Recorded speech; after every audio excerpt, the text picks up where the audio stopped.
Master your mind set. ఎవరైతే reading habit అలవాటు చేసుకోవాలి అనుకునే వాళ్ళకి one of the best book. Last 7 డేస్‌లో నేను ఈ బుక్‌ని కంప్లీట్ చేశాను. కానీ ఈ 7 డేస్‌లో నా థింకింగ్ ఎలా చేంజ్ అయిందో చెప్పడానికి ఒక లైన్ సరిపోదు. అంతలా చెప్పడానికి బుక్‌లో ఏం ఉంది? అండ్ ఈ బుక్ ద్వారా మీరు నేర్చుకోబోయే విషయాలేంటి? అండ్ నేను నేర్చుకునే విషయాలేంటో మీతో షేర్ చేసుకోబోతున్నాను. Let's go to the video. First thing, ఈ బుక్ రీడింగ్ హ్యాబిట్ అలవాటు చేసుకోవాలి అనుకునే వాళ్ళకి బెస్ట్ అని ఎందుకన్నాను అంటే, ఈ బుక్ మొత్తం బేస్డ్ ఇంగ్లీష్‌తో ఉండబోతుంది. సో లాంగ్వేజ్ వల్ల స్ట్రగుల్ అవ్వకుండా ఈ కంటెంట్‌ని ఈజీగా అర్థం చేసుకోవచ్చు. ఇన్‌ఫాక్ట్ ఈ బుక్ చదివిన తర్వాత మీకు ఇంకా బుక్స్ చదవాలని ఇంట్రెస్ట్ న్యాచురల్‌గా బిల్డ్ అవుతుంది. And that's the real win. But ఈ బుక్ బేసిక్ ఇంగ్లీష్‌లో ఉందని నేను సజెస్ట్ చేయడం లేదు. సజెస్ట్ చేస్తున్నాను. ఈ బుక్‌లో ఉన్న కంటెంట్ మీకు లైఫ్‌లో చాలా యూజ్ అవబోతుంది. అండ్ అవి డైరెక్ట్‌గా మీ లైఫ్‌కి ఉపయోగపడే విషయాలు. ఇన్‌ఫాక్ట్ ఈ బుక్‌లో ఉన్న కాన్సెప్ట్స్ స్కూల్స్ అండ్ కాలేజెస్‌లో అస్సలు చెప్పరు. To be frank, schools and కాలేజెస్‌కి ఇటువంటి విషయాలు చెప్పాల్సిన అవసరం ఉన్నా వాడు చెప్పరు. అది జరగదని మనకు కూడా తెలుసు. అందుకే ఈ బుక్ స్పెషల్. ఇప్పుడు నేను ఈ బుక్ ఒక ఓవర్‌వ్యూ ఇవ్వబోతున్నాను. ఈ బుక్‌లో మీరు ఏం నేర్చుకోబోతున్నారు అని. డే 1 ఐ లెర్న్డ్ అబౌట్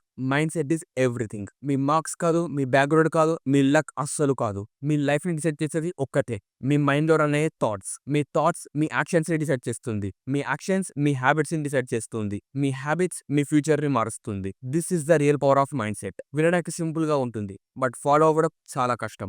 ఎందుకంటే చాలా మంది వాళ్ళ థాట్స్‌ని కంట్రోల్ చేయడం మానేసి వాళ్ళ థాట్సే వాళ్ళని కంట్రోల్ చేసేలా చేసుకుంటారు. కానీ ఒక్కసారి మీ థాట్స్‌ని కంట్రోల్ చేసుకుంటే ఎవ్రీథింగ్ విల్ బి ఫైన్. ఇటువంటి థింగ్స్ ఈ బుక్ ఒక స్టార్టింగ్ చాప్టర్స్‌లో నేర్చుకుంటారు. Day 2 I learned about discipline versus motivation. చాలా మంది ఏదైనా వర్క్ స్టార్ట్ చేసినప్పుడు ఒక మోటివేషన్‌తో స్టార్ట్ చేస్తారు. బట్ మోటివేషన్ అనేది ఒక ఫీలింగ్. ఆ ఫీలింగ్ వచ్చినప్పుడు ఉంటుంది. పోయాక నథింగ్. కానీ డిసిప్లిన్ అనేది ఒక డిసిషన్. ఎలా ఫీల్ అవుతామో అనే దాని మీదనే డిపెండ్ అవుతుంది. ఒకరోజు మోటివేషన్ ఉంటుంది. వర్క్ చేస్తాం. బట్ సడన్ టైంకి మనకి ఇంట్రెస్ట్ మొత్తం పోతుంది. బట్ డిసిప్లిన్ అనేది బోరింగ్‌గా ఉంటుంది. No excitement, no enjoy. కానీ అదే డిసిప్లిన్‌ని మీరు డైలీ ఫాలో అయితే మీ హ్యాబిట్స్ అనేవి బిల్డ్ అవుతాయి. మీ ఐడెంటిటీ మారుతుంది. అండ్ స్లోలీ మీరు అనుకున్న గోల్‌ని మీరు అచీవ్ చేస్తారు. Day 3 I learned mastering thoughts. Me thoughts అనేవి మీ బెస్ట్ ఫ్రెండ్.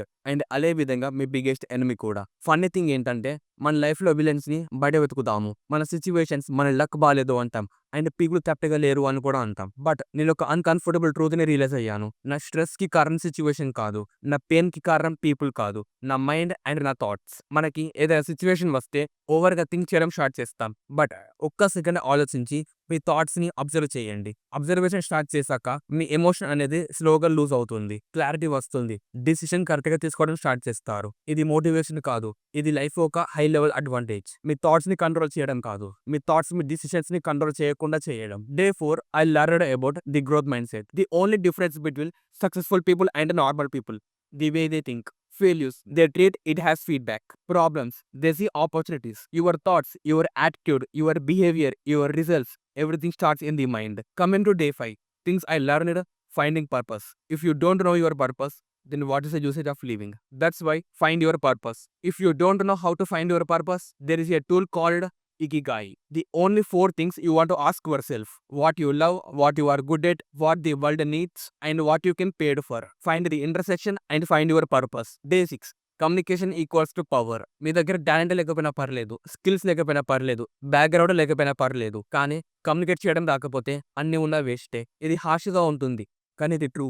చాలా మంది సైలెంట్‌గా స్ట్రగుల్ అవుతారు. Not because they are useless, but because they can't express what they know. Communication అనేది జస్ట్ మాట్లాడడం కాదు. అది మీ థింకింగ్‌ని క్లియర్ చేస్తుంది. మీ వాల్యూని పెంచుతుంది. అండ్ రైట్ టైంలో రైట్ వర్డ్స్ యూజ్ చేయడం నేర్పిస్తుంది. ఒక్కసారి నీకు కమ్యూనికేట్ చేయడం వస్తే నీకు ఆపర్చునిటీస్ రావడం స్టార్ట్ అవుతాయి. కనెక్షన్స్ బిల్డ్ అవుతాయి. ట్రస్ట్ క్రియేట్ అవుతుంది. టాలెంట్‌ని నోటీస్ చేయడం లేట్ అవ్వచ్చు. స్కిల్స్‌ని టెస్ట్ చేయడానికి టైం పట్టొచ్చు. బట్ కమ్యూనికేషన్‌ని పీపుల్ ఈజీగా ఫీల్ అవుతారు. సో కమ్యూనికేషన్ ఒక ఇంపార్టెన్స్ అర్థమైంది అనుకుంటున్నా. And another important thing I learned from this book నేను చెప్పాను. ఈ వీడియో యొక్క మెయిన్ ఇంటెన్షన్ ఎవరైతే రీడింగ్ హ్యాబిట్ అలవాటు చేసుకోవాలనుకునే వాళ్ళకి ఒక చిన్న మోటివేషన్. ఓన్లీ ఈ థింగ్సే కాదు, ఇటువంటి ఇంకా చాలా నేర్చుకుంటారు ఈ బుక్‌లో. అండ్ ఈ బుక్ ప్రైస్ వచ్చేసి just ₹100, which is can help you a lot. ఈ బుక్ లింక్ నేను డిస్క్రిప్షన్‌లో ప్రొవైడ్ చేస్తాను. Just buy it and change way you think. And coming to me, I am Eshwar Kesha, a freelancer video editor. And ఈ ఛానెల్‌లో AI and AI tools and నా freelancing tips and tricks share చేసుకోబోతున్నాను. And నా learnings and నా experiences కూడా మీతో share చేసుకోబోతున్నాను. For more videos do follow.